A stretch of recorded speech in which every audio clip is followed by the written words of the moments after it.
الآخرۃ وسعى لها سعيها وهو مؤمن فأولئك كان سعيهم مشكورا۔ اس آیت میں اللہ نے کامیاب ہونے کی 4 شرطیں بیان کی ہیں۔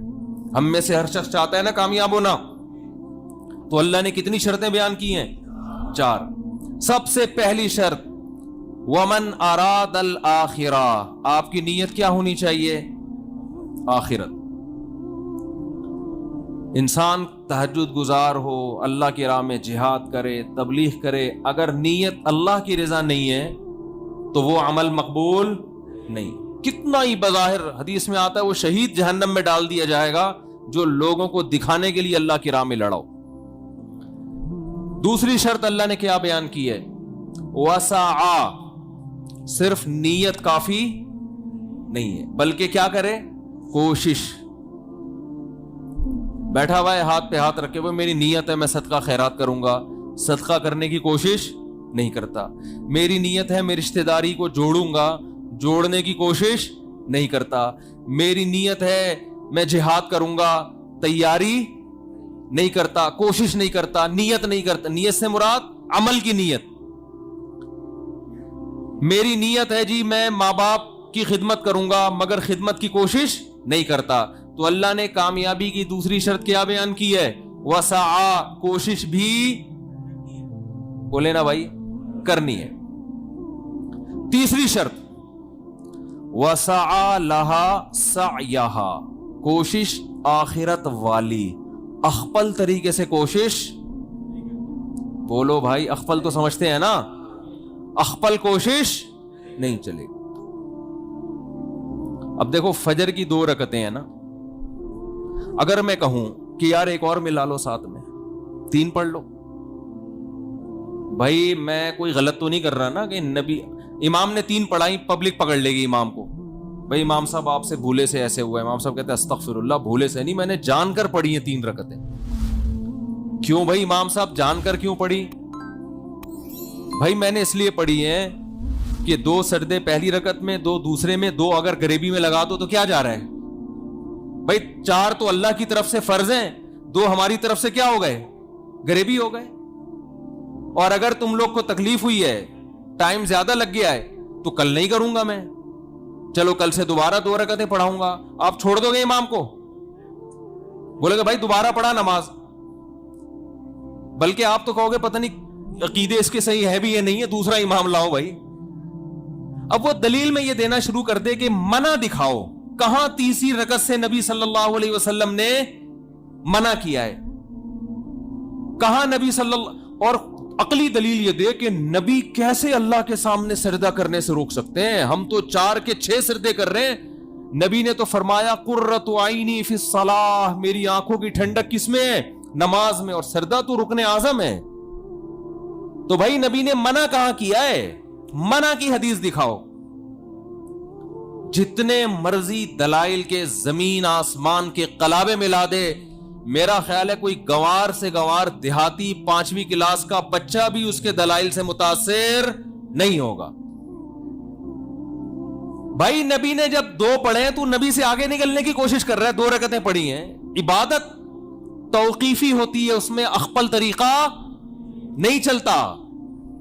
یہاں تو میرے بھائی ہماری سمجھ میں یہ بات آتی ہے، بہت معذرت کے ساتھ، جب ہماری خاندانی رسومات اور ہماری بدعتیں ہمارے سامنے آ کے کھڑی ہوتی ہیں اور شریعت دوسری طرف، تو پھر ہمیں یہ حدیثیں اور یہ باتیں سمجھ میں نہیں آتی۔ وہاں ہم کہتے ہیں حرج کیا ہے۔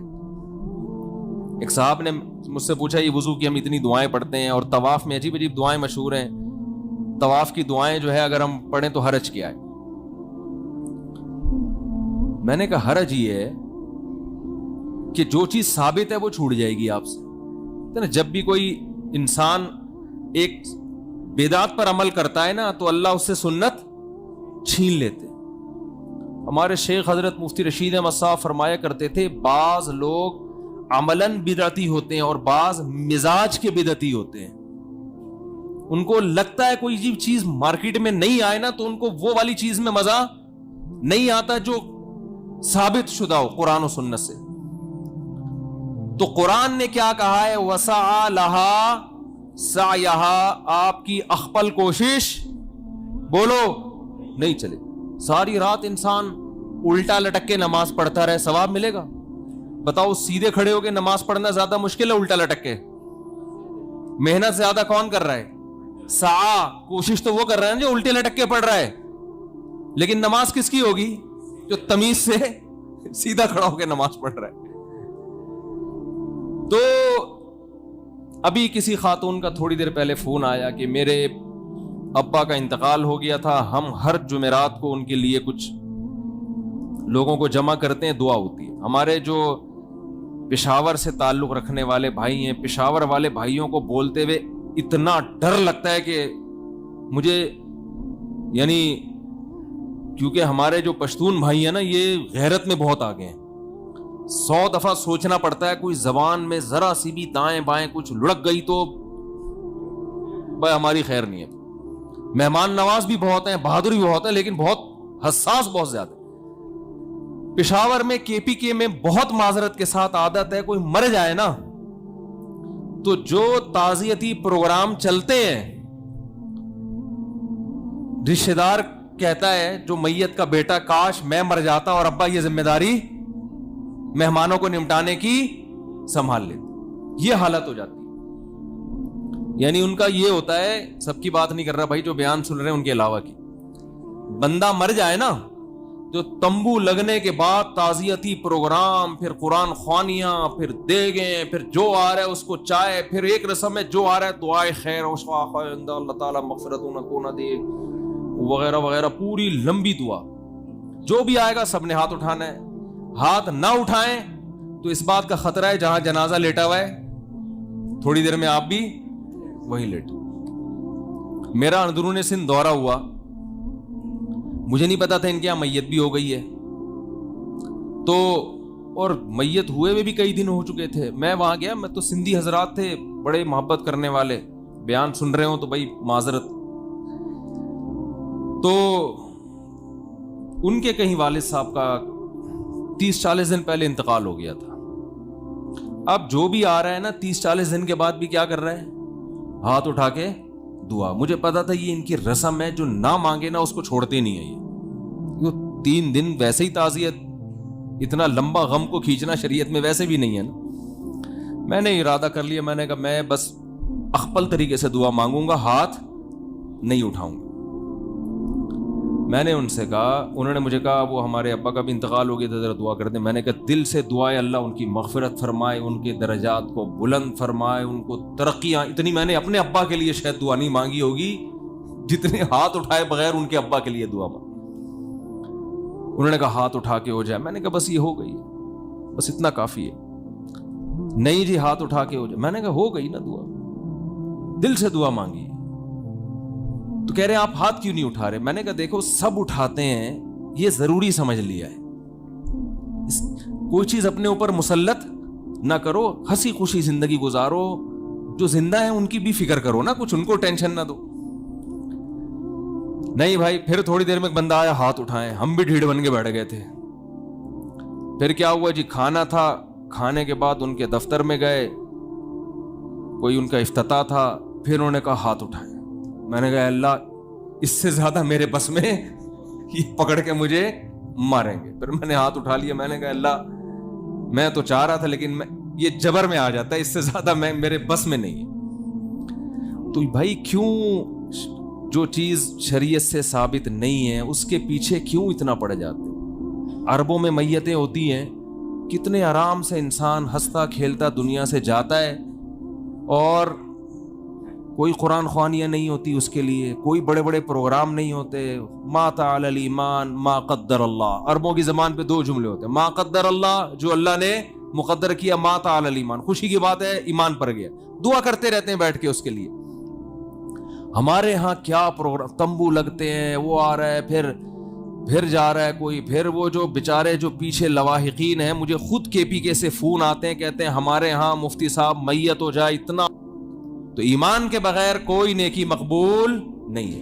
مجھ سے لوگ اکثر پوچھتے ہیں, یہ اتنے بڑے بڑے سائنسدان تھے, انہوں نے انسانیت کی اتنی خدمت کی ہے, اور آپ کہتے ہو یہ جنت میں نہیں جائیں گے, تو ان کو کوئی آخرت میں بدلہ نہیں ملے گا.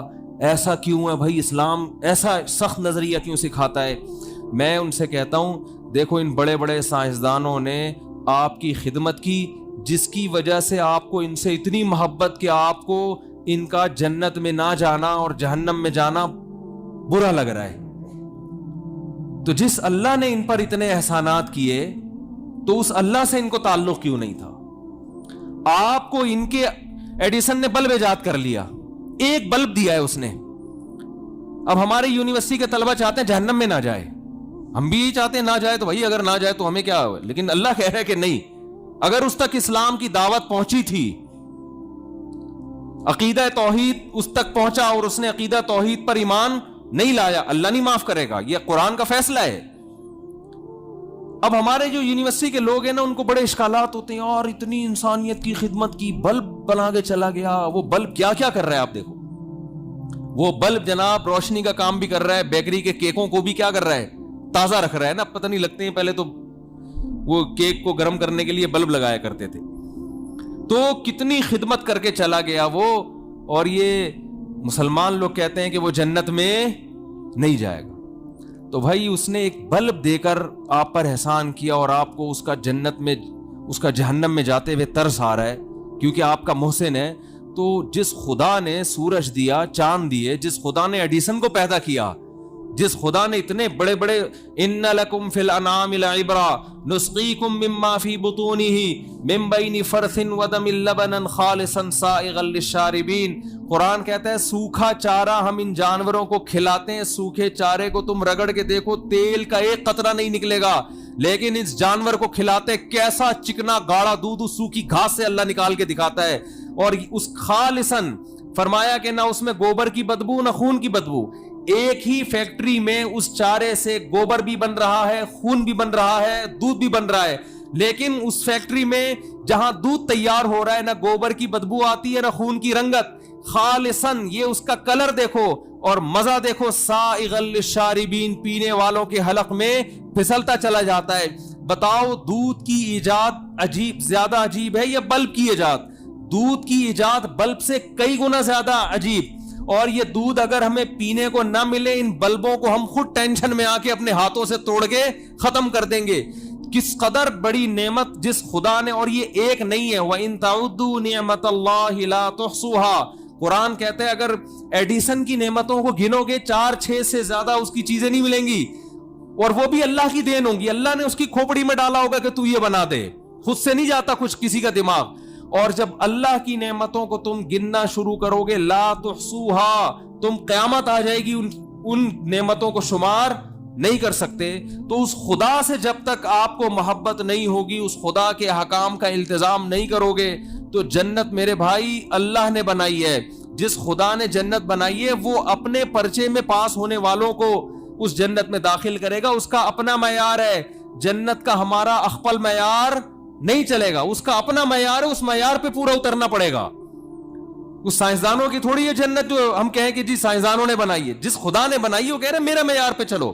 ایک چھوٹی سی بات کر کے اپنے بیان کو ختم کرتا ہوں۔ دیکھو آپ گھر سے باہر بہت اچھے ہیں دوستوں میں، باپ آپ کو اچھا جب کہے گا جب آپ باپ کے ساتھ اچھے ہو، دوست آپ کو اچھا جب کہے گا جب آپ دوست کے ساتھ اچھے ہو۔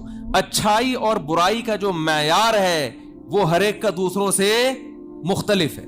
بیوی آپ کو اچھا جب کہے گی جب آپ، جو بیویاں میرا بیان نہیں سن رہی ان کی بات کر رہا ہوں، جو خواتین جو یعنی لوگوں کی جو بیویاں، آپ کا پتہ نہیں کتنی بیویاں مولوی صاحب نے رکھی ہوئی ہیں، تو لوگوں کی بات کر رہا ہوں کہ عورت اس شوہر کو اچھا کہے گی جو پوری توجہ کس کو دے؟